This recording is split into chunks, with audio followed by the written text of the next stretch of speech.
You are listening to the Practicing the Art of Small Business podcast with Shannyn Merlo and Julie Parker. Join their conversations about business, leadership, and the self-awareness journey to greater success. Julie and our listeners, welcome to episode 8 of Practicing the Art of Small Business. Julie, how are you today? I'm really great, Shannyn. Thanks so much for asking me. I used to work with a girl named Olga. She was one of the most delightful people in the world. She was from Canada, and she was so polite. Whenever I would say, "How are you this morning, Olga?" she would say, "I'm great, and thanks so much for asking." And it's such a delightful thing to say. I adopted it myself. How are you, Shannyn? I'm super. Thanks for asking. Super. Super. I think that's an Ace Ventura reference right there. Well, Jim Carrey's Canadian. Talk about full circle. There you go. And that was not planned at all. What is our topic today? Well, before we get into our topic, we were going to just mention that we did launch today. So we're at episode 8, but we officially launched our podcast this week, and we were super excited to see some of our listener stats. We're in the stats. But we're going to call them snats from now on. Obviously.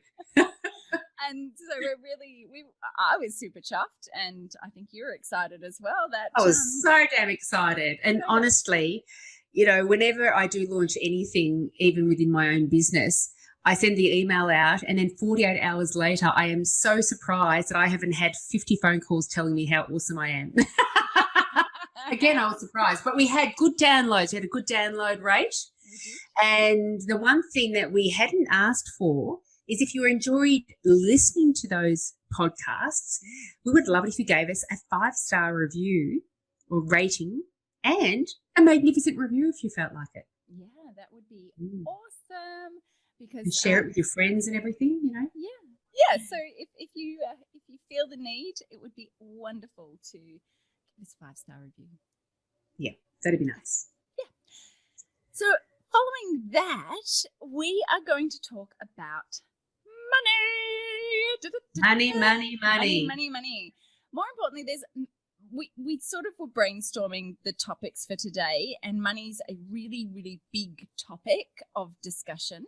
But where we landed was, how do you work out what to pay your team members? And also we're right on the doorstep of the Christmas period. If there's bonuses, how do you decide how to pay a bonus? What are the metrics of success, or is it just a gift? And then what are expectations? And so as with our conversations, we go on a little bit of a rabbit hole Warren chat. That's it. Let's get into it, Julie. That sounds good. We started this because you had a conversation with a client of yours about, how do you value a team member? So do you want to kick us off with your thoughts? I certainly can, Shannyn. Thanks so much for throwing it over to me. So for some reason this past week, I had 4 of my clients all raise the same issue. They were all in the process of hiring somebody new, and how do I value that person? How do I figure out what to pay them? And one of the 4 had an existing staff member asking for a pay rise. Should I be giving it to her? How do I gauge whether that's what's an effective amount and what everyone's happy with? And so I did list a series of crucial elements to consider when you are valuing the performance of a team member and what they mean to your organisation. So let me go through a few of those lists, a few of those things, and get your feedback on it, Shannyn. Yeah. So the very first thing, so keep in mind, everybody, my work is with dental surgeries, and so with this particular discussion, I put this list together considering dental receptionists, dental practice managers, and dental assistants. And the starting point, of course, is what's the award rate. I think that's what we have. That's the bare minimum we can get away with paying a person to do that particular role. Yep. And I think it's crucial to think about that. It's the bare minimum. So if you are trying to appeal to somebody to come into your organisation and deliver the bare minimum performance they can get away with and not be fired, then pay them what the award rate is. Because a lot of people do use this as a guide, and I'm like, gosh, it's just a starting point. What do you think about that, Shannyn? I think it's a really good topic that you mention, and I had exactly the same conversation with a client of mine where we were looking at hiring, and we started with the award rate. Really interesting segue, however, to note. My last past employed role was with the Movember Foundation. Very, very lucky to have that experience. It was wonderful, awesome organisation. They are obviously a not-for-profit. Now, what they do differently is they do pay higher than standard charity wages. They did a what's it called? Wage. I don't know. They did a review. Anyway, they did a review, and they were still in the charity spectrum of what charities pay or not-for-profits pay, but they were up at the upper end of it. Now, and that's ahead of award rate. Now, what they offer, however, is this awesome organisation to work for, where there is an incredible purpose that you're working towards. They invest a lot in the culture of the organisation, so it's not just about the money. And the environment is very rewarding overall. So yes, and they also hire a lot of charities, and this kind of goes to the award rate. A lot of charities say we can't afford to pay the person who has this level of experience. The problem is that the person who has that level of experience is worth way more than what you pay them, because they don't have a by the hour mentality. They've got a breadth of experience, their value is higher, so you actually get more from them.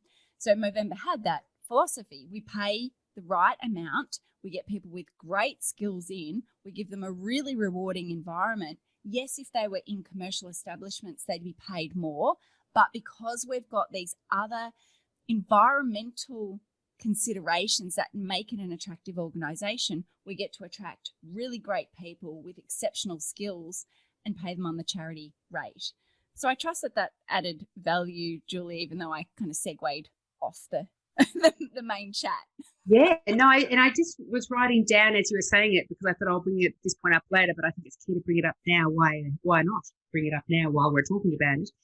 One of the organisations that I helped with the hiring process, you're right, there was an hourly rate there, and the new employee actually wanted it slightly higher.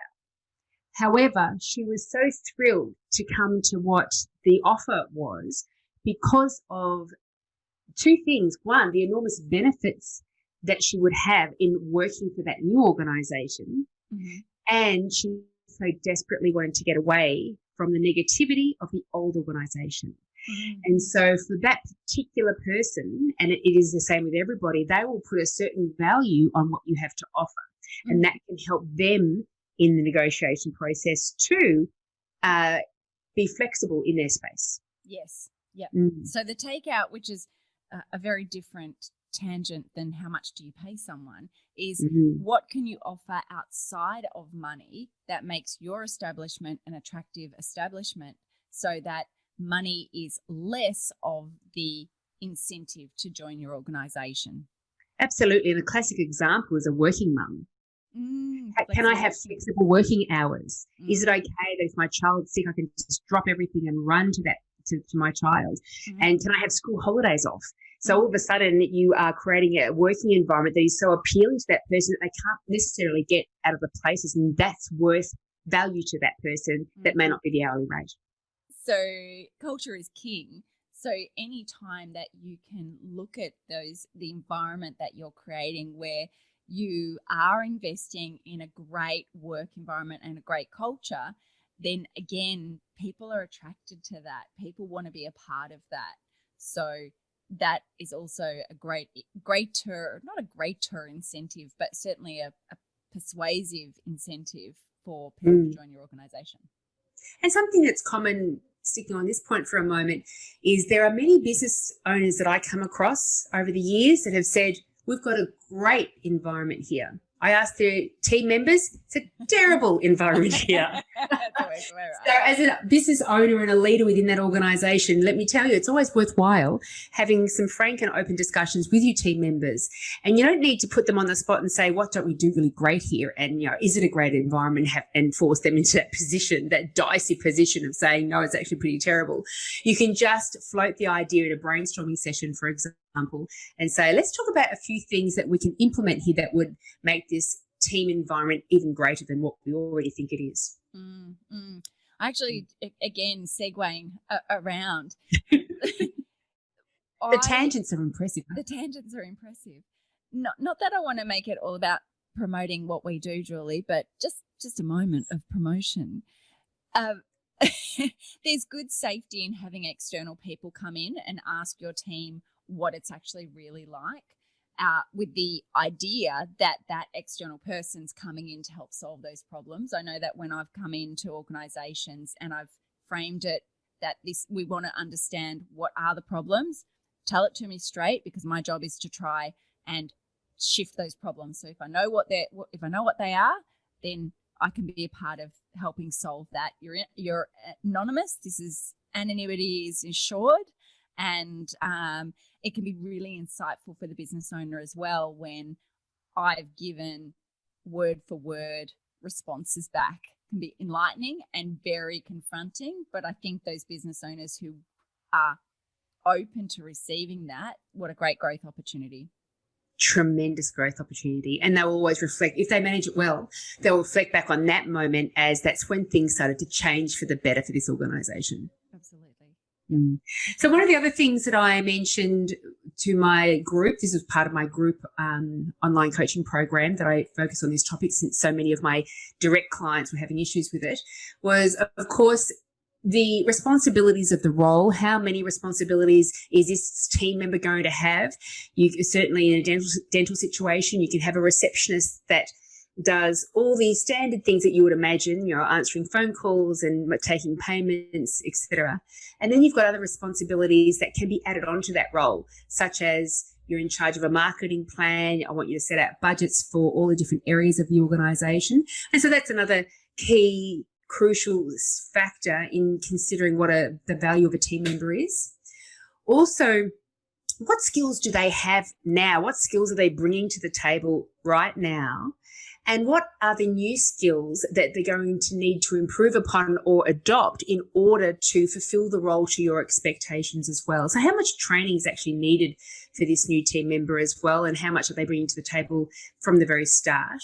Can I interrupt you there for a second? So what you're saying is that if they require more skills and training, they're worth less in terms of cost to employ them. May I frame that slightly differently? And you may. That's why I wanted to get clear on what the point is. if there is a skills gap and they're going to have to be trained in new skills so they can completely fulfill the role that the owners would like them to fulfill, then that is going to allow them to reach their full financial potential within the organisation. Okay. I guess the other thing is, what skills do you already have and what's the value of having those skills in your organisation? This is where there's that question of, do I hire – marketing's a good example. Like, do I hire a junior who can learn on the job? I get to pay them less, but they learn as they go. Or do I hire someone who knows their stuff, can get in, can actually start really making some changes? I'm going to have to pay more, but I might get outcomes quicker. And especially in sort of a sales or marketing role, what's the cost? What's the cost to your business to hire the person who doesn't have the skills?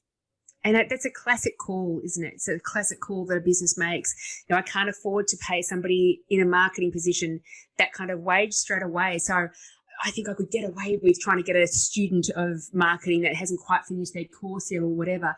But I think it does depend. The question needs to more so to be, how quickly do you want your results and how good do you want those results? Mm-hmm. And that will, if you can, I've got time, we're a growing business, we still haven't not totally clear on our vision and our niche market, so let's all evolve together. Or there could be a magnificent team member on your team that you really want to give them a go. They're terribly enthusiastic and they've been great in their role. They've got a strong commitment to the business. They share the values of the business. They've got a great attitude. So you're like, oh, I'm going to throw a lot of energy behind this person because I've got faith that they'll be able to step up to the mark and deliver the goods at some point. And so that's certainly a call that each business makes. Another element of how you value a staff member, either new or existing, is obviously the years of experience and the years of loyalty. They're two quite different things. Within any organisation, the number of years experience that a new team member comes to you with and the number of years they've been at previous employers can seem very impressive on paper. For example, there's a practice that I've got in mind, and there is a dental receptionist that's been working there for a long, long time. And on paper, that looks magnificent. It makes it look and she's very, very loyal. However, there has been a change of ownership in that business, and the new owner has wanted to implement change, a new direction, and is coming up against a brick wall and has decided to wave the white flag and say, that's okay. I'd rather keep this person that's been so loyal to this organisation for such a long time and not go ahead with my plans for growth. Something that I find astounding. You know, it's your dream, it's your baby. You've got the autonomy and the control over this. Yeah, and one person who is so, because you can have somebody who's been loyal for 20 years and is still evolving and growing with the business and changing as the business changes.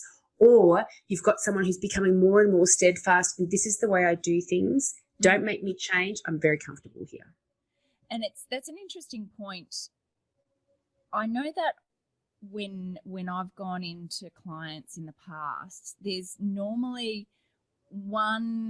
at least one underperforming person and who's very resistant to change. So as we're looking to implement new strategies in the business, they're a challenge.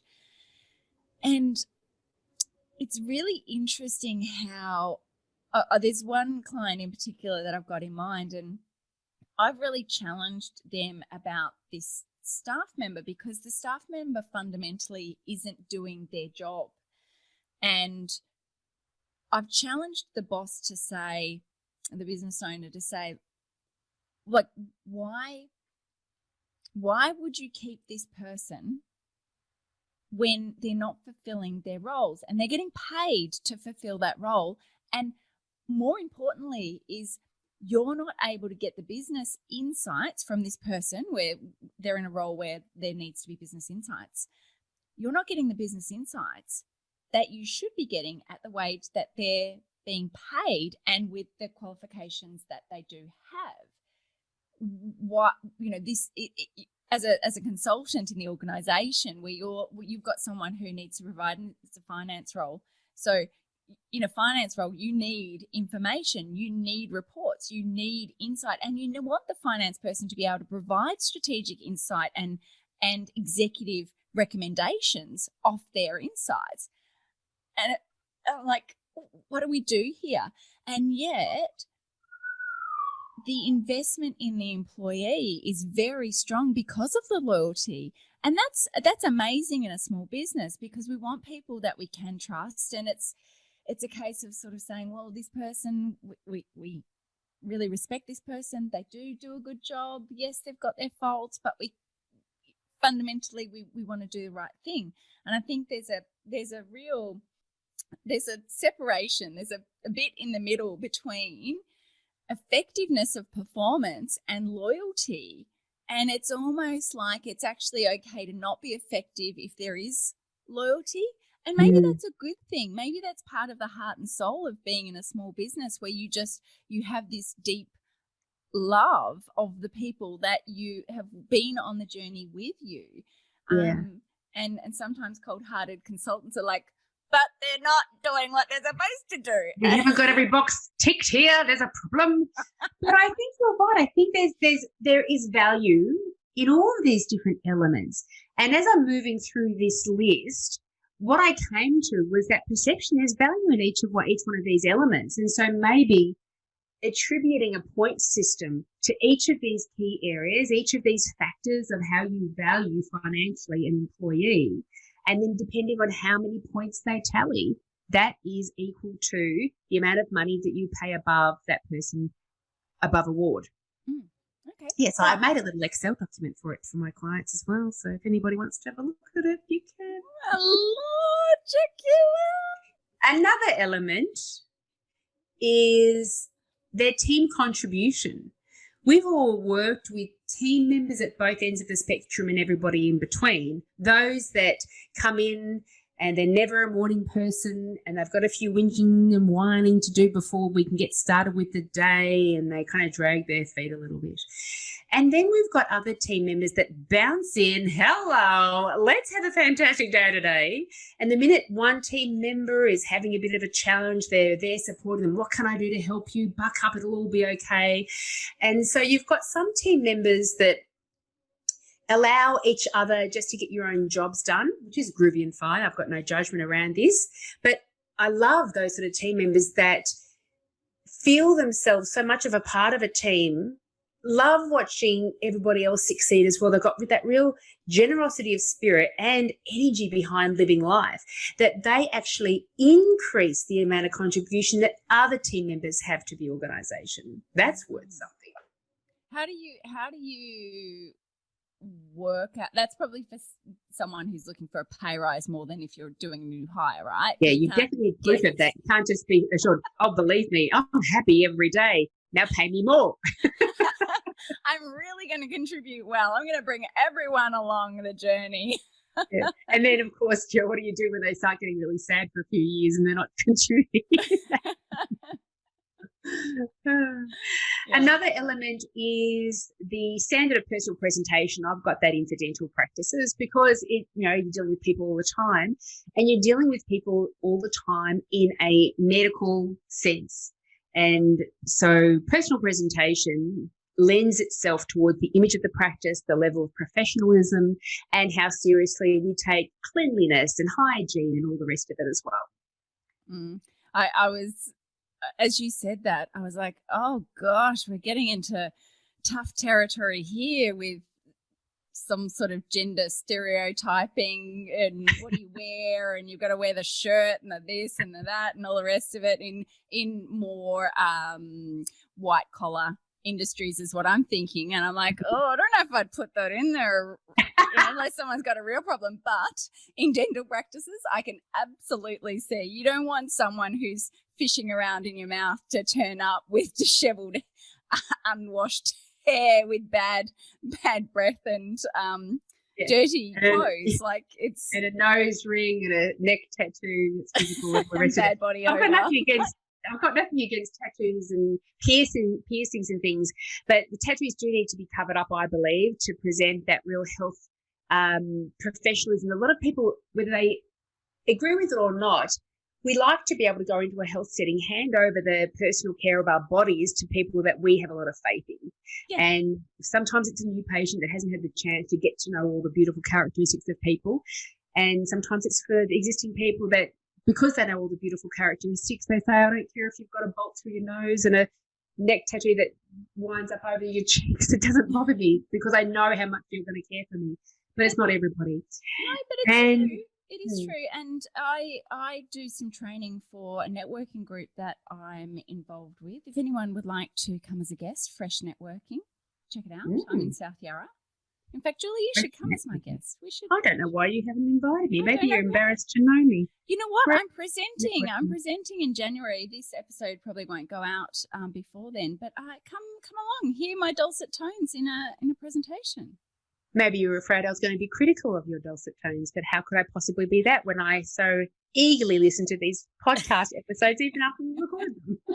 What I would like you to do is, from our Toastmasters background, Julie, is could you just record any ums and ahs for me? I'll hold my hand up with I'll hold a paddle up. 13. That would be brilliant. But I did want to say that I do a mentoring program for that organisation. And one of the things that I do say is how you turn up to your networking events is an indicator of how you do business. So if you do turn up and you only have, 6 seconds to make a first impression. 4 seconds, I've heard. 4 seconds. So it's 4 seconds to make a first impression. And that first impression, it really, I think you can change it, but it's very hard to change that. So if you're giving people a reason to have a negative first impression, that's going to impact your business. That's going to impact whether they want to catch up with you and have a coffee chat with you, whether they want to buy from you or engage with you any further. So from a business networking, using networking as a marketing strategy perspective, personal presentation is a big one. So, I think so. Another little segue. And it's not stopping people from, being individuals and, their own style and all the rest of it. When you're being paid for your time at an organisation, when you are the face of that organisation, such as the receptionist at a dental practice, that you are representing that organisation. And I think there's a huge amount of space there and room there for you to respect that and be as aligned with what the expectations are as possible.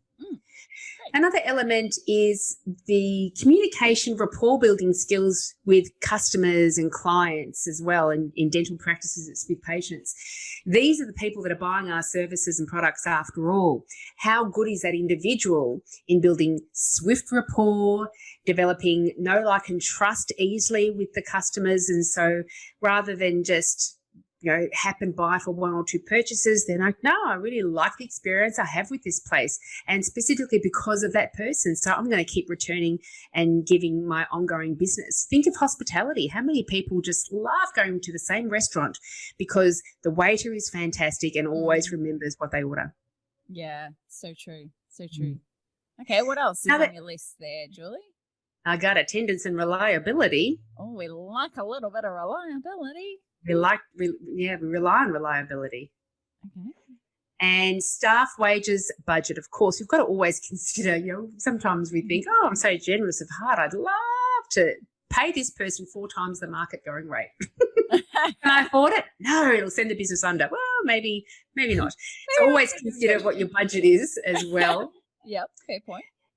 And the alignment of values, this is a strong one for me. When you've got a team member whose values are in alignment with your business values, the amount of power that person can come to work with and contribute to the type of systems you roll out, the teamwork ethic and how the team itself behaves. They're leading by example. They become the epitome of the values of the business when they're talking to the customers and clients and patients. And an alignment of values is enormous, I believe. And I'm wholly on your bus there, Julie. Values is big. Values-based businesses and having people aligned with those values is huge from a cultural perspective, a success perspective. I mean, it just underpins everything.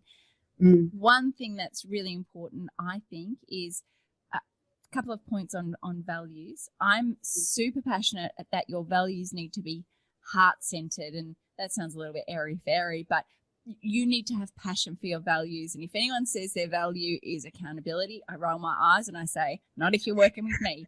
So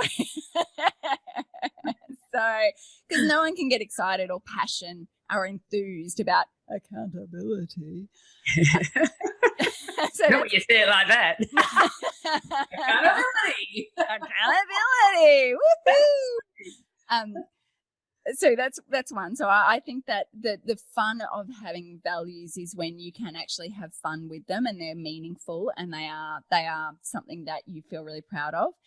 When you've got values, I strongly believe that they should underpin your performance review process. So your values should always be a key performance indicator and ticking off. How are you living that value? Are you aligned with that value? Almost more important than any performance-based KPI, I believe, because if you have someone who's an epic performer, but they fundamentally against the values, then they're going to cause team rifts. They're probably going to be a challenge to manage. They're probably going to be they're not part of your business. So they can be great. Now I'm thinking sales again. They could be a great salesperson, but let's say your value is on teamwork, but they're an individual. well, then they're out on their own. And what's the message that you're giving your team if they don't live that value? So we're probably going to talk more about values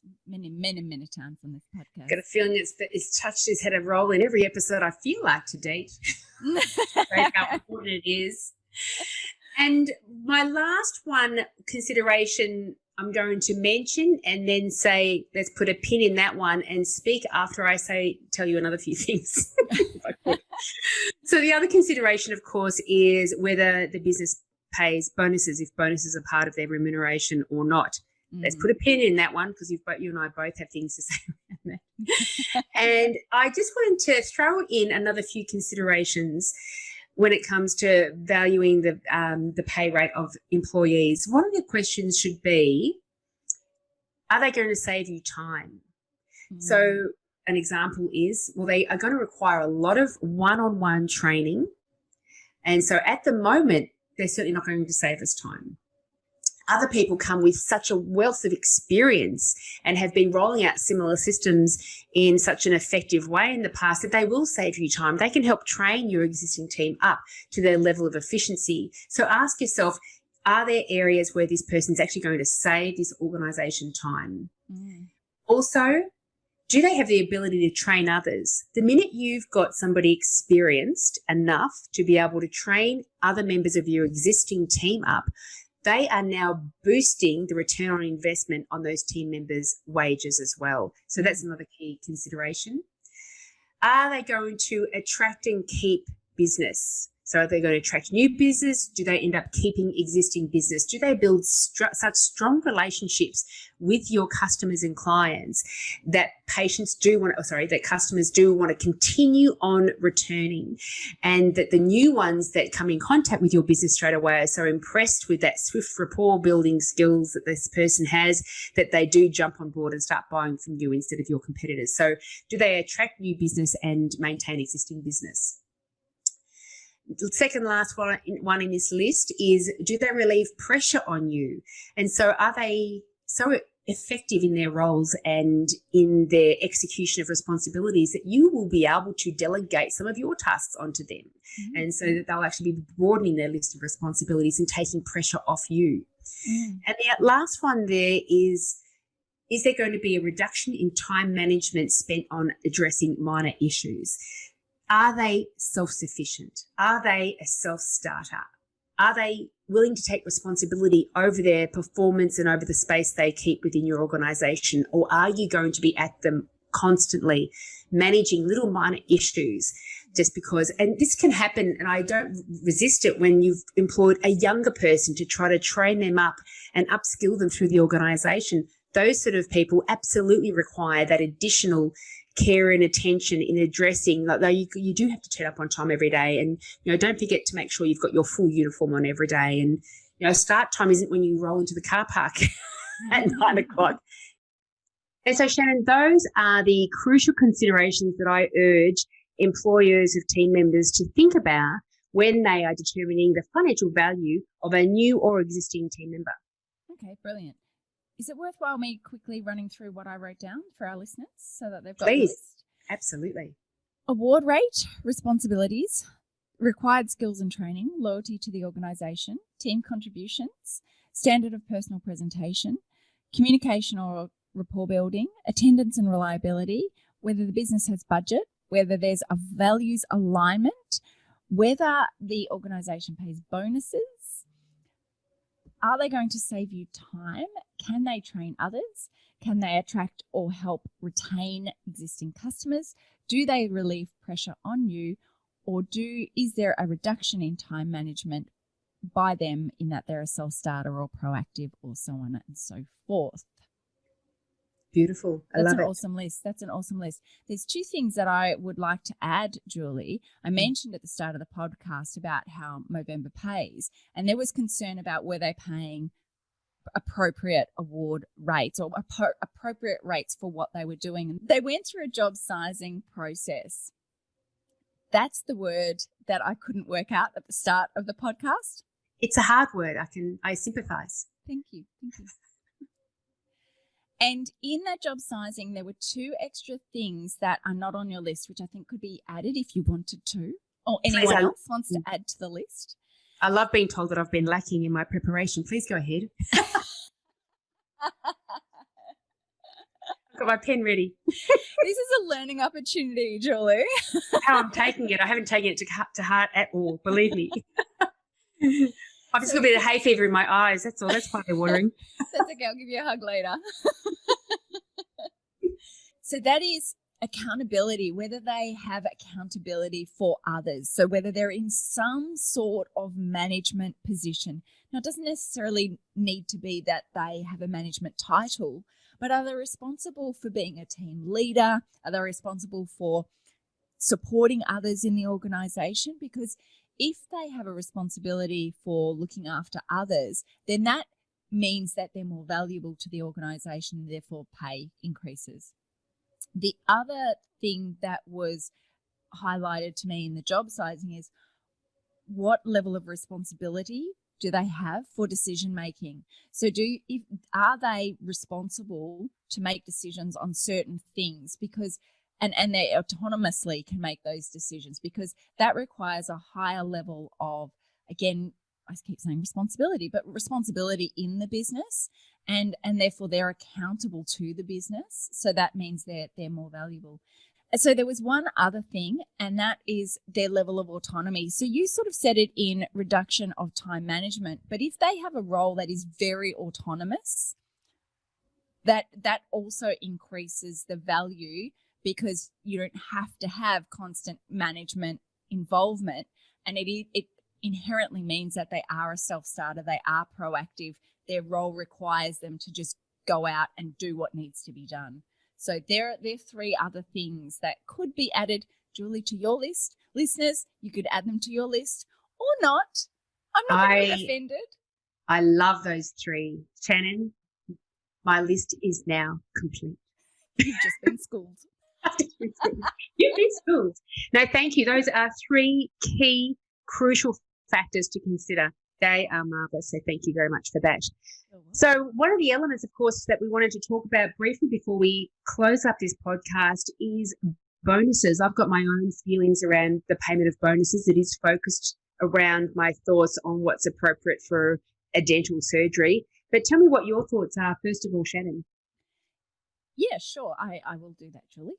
So this came up because I was working through Christmas bonuses with a client of mine, and I have been encouraging them to move to a performance-based bonus structure that is also aligned with their organisational goals. So over the process that we've worked together, we've set business targets and then implemented key performance indicators for their team that all link to the business targets. Again, if you don't have key performance indicators that are linked to business goals, there is a mismatch with why someone's doing what they're doing and being managed as a result of that to what the business is trying to achieve. A better way of saying that is that if you've got your key performance indicators linked to your goals, then the person who's doing the role and being accountable to those key performance indicators knows how it's linked to the business goals. Inarticulately said, but you got there. Got there in the end. So performance-based bonuses, but it's Christmas time. So in the past, this client had given bonuses on a basis of a number of criteria, and some of the methodology around it was this, and I'm just going to sort of share. It was a bit art, a bit science. Number one was the business profitable over that year? Because if the business was not profitable, then how can you pay bonuses if the business was essentially not successful because it wasn't profitable? So that's number one. It goes back to is there budget? Number 2 is, I think, is there performance-based bonuses, and is Christmas the right time to do it? That's the question. It's a gratitude payment. It's a thank you. I really appreciate you. It's a Christmas, there's more expenses, and I just want to give you, this is my gift to you as a way of saying thank you for being in the business this year and supporting the business this year.